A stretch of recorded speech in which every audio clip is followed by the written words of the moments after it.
Bonjour, bonsoir les scènes, j'espère que vous allez bien. Aujourd'hui, on va donc parler du magnifique épisode de Dragon Ball Super.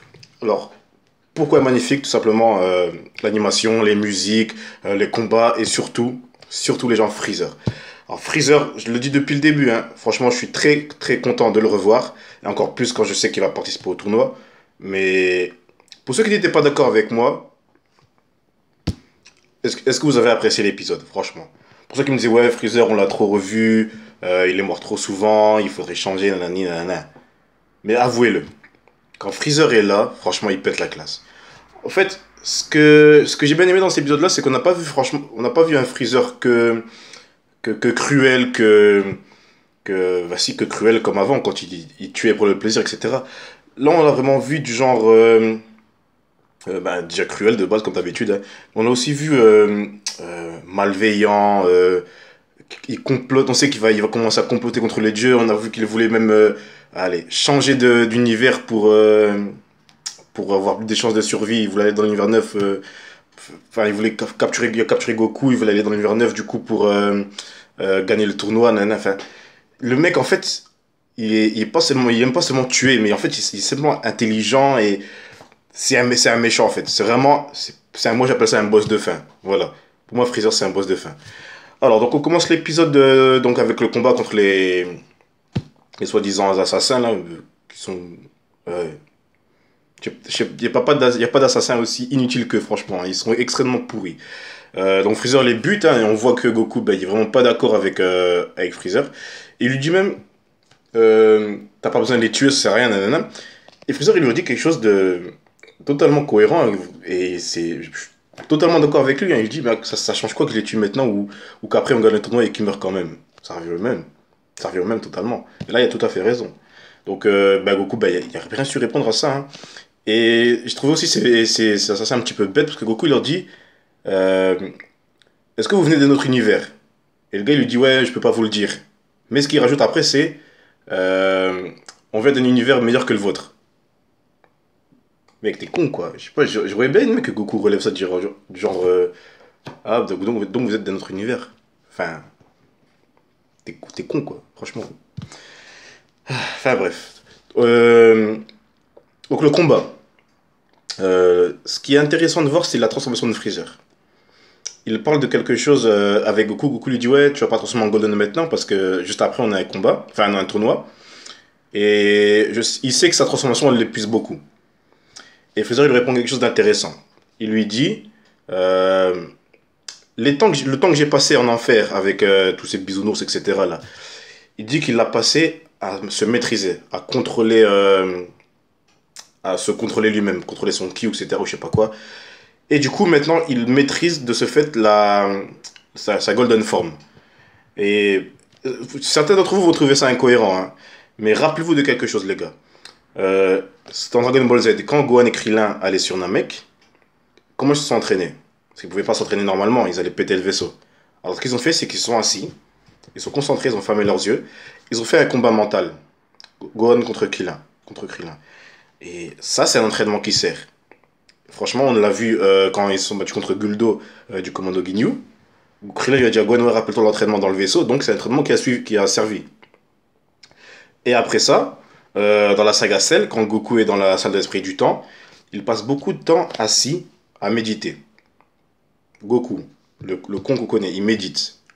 Et juste après avoir médité, il s'est relevé et là il a su avoir la forme de stade. Je crois que c'est le stade. Je sais plus, c'est le stade 2 ou 3. C'est le stade 2 du Super Saiyan. Vous savez, avec les gros muscles, là, comme Vegeta et Trunks. Et comment Goku il l'a eu? En méditant. Il est resté assis pendant plusieurs heures. Un coup, il s'est levé et bam, il l'a eu. Donc, c'est un entraînement qui sert. Et il y avait un dernier exemple, je crois. Bah, Piccolo. Est-ce qu'on peut trouver un meilleur exemple que Piccolo? Le mec, tous les jours, il est en train de méditer devant des cascades. Il y a pas plus utile, hein. Franchement, un Freezer qui dit ça montre à quel point j'ai envie de dire qu'il gagne en maturité. Le mec, il s'entraînait jamais, il était comme extra fort, donc il se disait, ouais, j'ai pas besoin, nanana, je suis plus fort de l'univers, etc.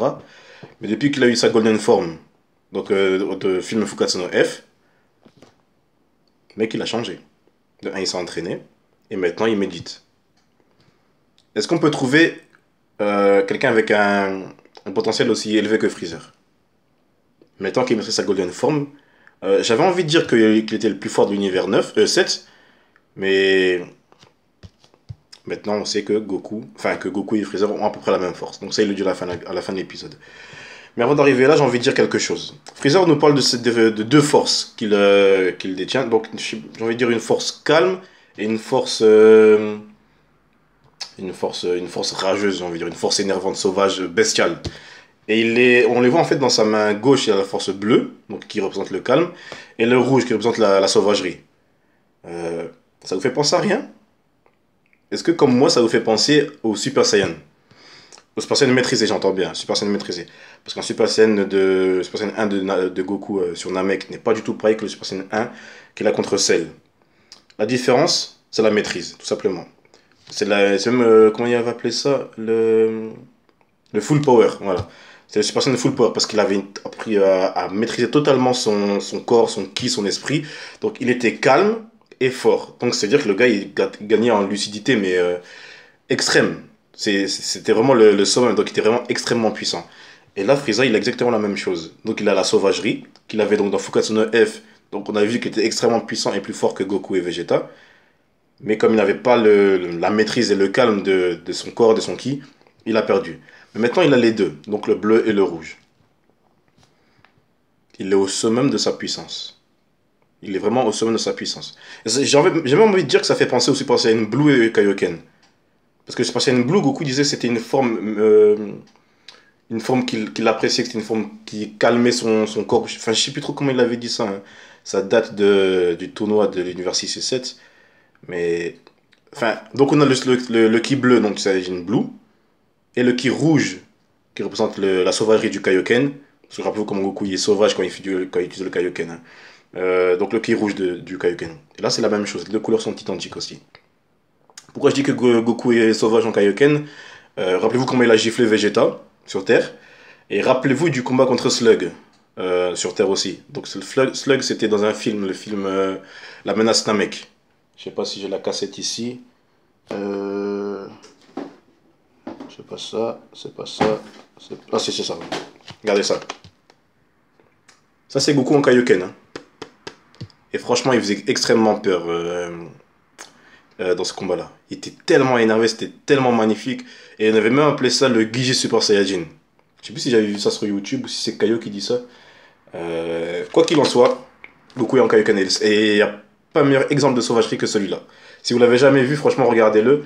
Là, vous le voyez à l'envers, le titre, à cause de la caméra, mais le titre c'est La menace Namek. La menace de Namek, voilà. Donc si vous ne le connaissez pas, regardez-le. Donc voilà, ça m'a fait penser à ça. Donc ça montre que Frieza maintenant c'est plus du tout le même. C'est vraiment quelqu'un qui se maîtrise, qui est intelligent, calme et enfin, vraiment, hein, j'aurais vraiment aimé qu'il soit le numéro un de tous les personnages de Dragon Ball. Enfin bon, donc il les bute tous, hein, je passe ce moment inutile où on voit ces soldats extrêmement faibles. Mais après il y a leur leader là, ce qui ressemble à un phacochère, enfin on montre qu'il a reçu la force de son dieu de la destruction, c'est Hydra, je crois. Hydra ou Sidra. Non, Hydra, c'est dans Captain America. Lui, c'est Sidra. Donc, Sidra, il donne une force de boule d'énergie qu'il peut contrôler pour, au cas où enfin, en cas d'extrême urgence, pour tuer Frieza et Goku. Et il la lance sur Frieza. Frieza n'a pas souffert du tout. Qu'est-ce qu'on peut en penser? La force d'un dieu. Je sais pas si la force était totale, hein. S'il aurait eu la même puissance, si ça avait été le dieu de la direction qu'il avait lancé. Je sais pas. En tout cas, il a reçu cette boule et il a su la réduire pour la maîtriser lui-même. Le mec, il a pas souffert. Il faisait semblant de gueuler, mais ça lui faisait rien. Je pense même pas que ça l'ait chatouillé. Mais par contre, quand il a lancé sur Goku, lui, Goku n'a pas réussi à la maîtriser, à la réduire.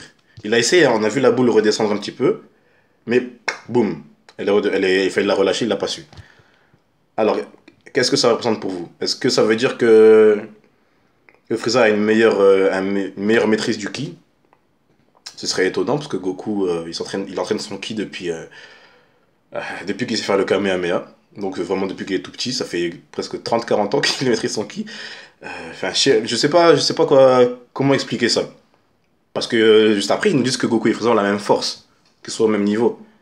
Donc, je sais pas comment c'est que Goku n'ait pas réussi. J'aurais bien aimé qu'il le réussisse, hein, ça aurait vraiment montré que Goku a aussi la capacité de devenir un dieu de la destruction.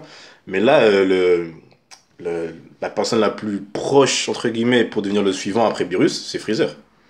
Totalement. Même le dieu de la destruction Sidra, il le dit quand il parle avec son Kaioshin. Il dit ouais, c'est un meilleur dieu un meilleur dieu de la destruction que toi. Franchement, mais limite, il devrait prendre exemple sur Freezer. Détruire pour le plaisir, tuer parce que ça le fait rire, comploter pour je ne sais quoi. Enfin, c'est un sale type, quoi. Donc voilà. Goku n'a pas réussi à maîtriser enfin, la boule. Et juste après, on a donc Freezer qui manigance, il dit ouais, j'ai capturé Goku, et sans Goku, ben, univers 7, il a aucune chance de gagner. Du coup, j'ai envie de venir dans votre univers pour, euh, pour faire le tournoi du pouvoir, je sais pas quoi là. Et il dit ouais, je serai un élément majeur dans votre équipe. Mais du coup, ben, comme l'univers 9, c'est un petit peu le bordel entre le dieu de la destruction et son Kaioshin et leurs êtres vivants, j'ai envie de dire. Ils se disputent pendant 2-3 minutes, du coup, temps écoulé pour Freezer, il détruit le connecteur, et c'est Beerus et Whis qui arrivent. Beerus, face à Beerus, Freezer, j'avais l'impression que il avait pas la même, comment dire, enfin, pour vous montrer quelque chose, pour vous dire plutôt quelque chose, rappelez-vous quand Beerus est arrivé sur Terre pendant le combat entre Goku et Freezer, et Golden Freezer, donc dans le film Fukatsu. Quand Freezer a vu Beerus, il s'est chié dessus.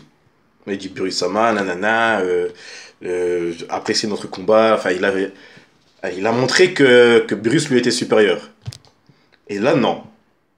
Là, vraiment, non. Il était vraiment. Je crois qu'il avait les bras croisés, il était comme ça, il regardait de dos et tout. Genre, allez-y, parlez, moi je m'en bats les couilles.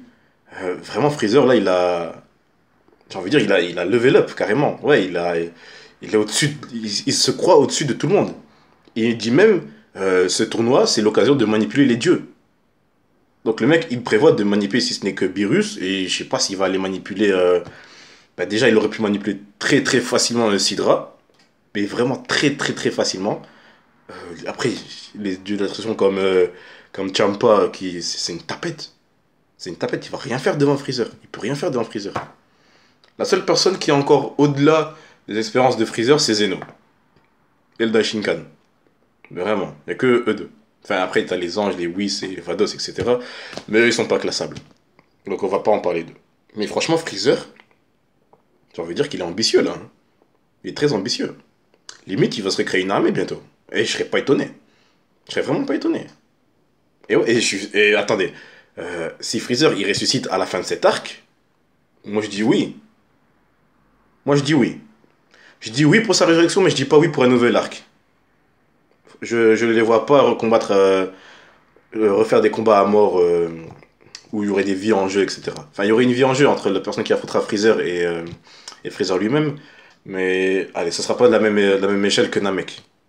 Pas du tout. C'est impossible. C'est pour ça que je le vois ressusciter, mais je le vois. Allez, ciao Freezer. Allez, je le vois ailleurs. Genre dans un coin de l'univers, ou même dans un autre univers, peut-être même en train de faire ce qu'il aime faire comme d'habitude, mais je le vois pas nous casser les couilles. Franchement. Enfin bon.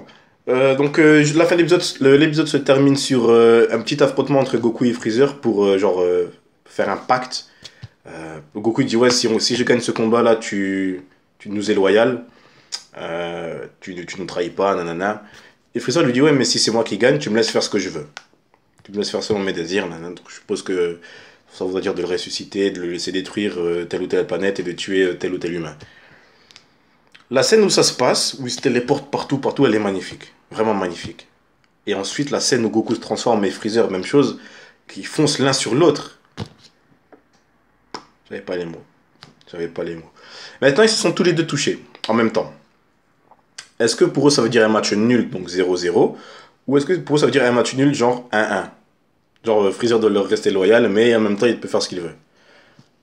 Franchement, je pense que Freezer va faire ce qu'il veut. Franchement, je pense qu'il va faire ce qu'il veut. De toute façon, même si c'est Goku qui avait gagné, Freezer, ça reste Freezer. On peut pas lui faire confiance. Et Whis le dit lui-même. Quand Bruce lui dit ouais, est-ce que ça va faire en sorte qu'on puisse lui faire confiance? Ben, je pense pas, mec. Je pense pas du tout.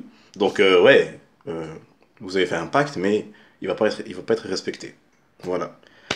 Donc le tournoi commence donc la semaine prochaine. Enfin, les présentations vont se faire la semaine prochaine. Parce que je rappelle qu'il y a encore plein de personnages qu'on n'a pas encore vus des autres univers. Hein. Les teams ne sont pas encore complètes. Et on doit encore voir Freezer allez, rencontrer entre guillemets le reste de l'équipe. Krillin, enfin ceux qui détestent le plus, hein, t'as Piccolo, Krillin, Vegeta. Euh, Après le reste il connaît pas, c'est 17 c'est il connaît pas. Tenshinhan il connaît pas vraiment. Non, il connaît même pas du tout. Après c'est tout. Hein. Mais Gohan aussi, ouais. Mais Gohan, je pense que c'est le seul gars de l'équipe qui va, qui va faire en sorte de mettre de côté ses états d'âme envers Freezer pour faire en sorte que l'équipe fonctionne. Parce que je rappelle que Gohan, c'est le capitaine, donc c'est lui qui doit faire en sorte de montrer l'exemple. Donc voilà. On verra donc pour la suite les prochains membres des autres univers. J'espère qu'ils seront stylés. Même si quand je vois... allez, quand je vois comment je vais l'appeler pour ne pas être méchant. Le gros nounours rose là, qui combat Vegeta dans l'opening. S'il nous sort d'autres personnages comme ça... enfin bon. Allez, les seuls stylés que j'ai vus pour l'instant, c'est les robots. Les robots avec je sais plus quel dieu de la destruction. Même les Saiyajins de l'univers 6, ils me disent rien. Hein, donc je l'ai dit de la dernière fois. Pour moi, ce sont juste des dessins animés, ceux-là. Oui, j'ai bien dit des dessins animés. Qui sortent de Cartoon Network. Franchement, il n'y a pas... je les vois vraiment pas mettre en danger quelqu'un. Allez, peut-être Kale. Ou Kale. Kale. Non, c'est Kale. Peut-être Kale. Mais vraiment... D'ailleurs, juste pour dire, Kiabe, c'est lui qui les a entraînés, mais en un commando, ils sont tous les deux devenus plus forts que lui. Hein. L'autre est en Super Saiyan 2 et l'autre en Super Saiyan légendaire. Kiabe est toujours en Super Saiyan 1. Allez, j'aurais honte à sa place. Hein, mais bon. Voilà, donc donc je vous laisse là-dessus. On se retrouve donc la semaine prochaine pour le prochain... Enfin, la semaine prochaine. Voici la semaine prochaine pour le prochain épisode qui marquera le début du tournoi. Et sur ce, bah, je vous laisse là-dessus. Je vous souhaite donc une bonne nuit, une bonne soirée, une bonne journée, bon appétit, enfin vous connaissez la chanson. À la prochaine les Saiyans.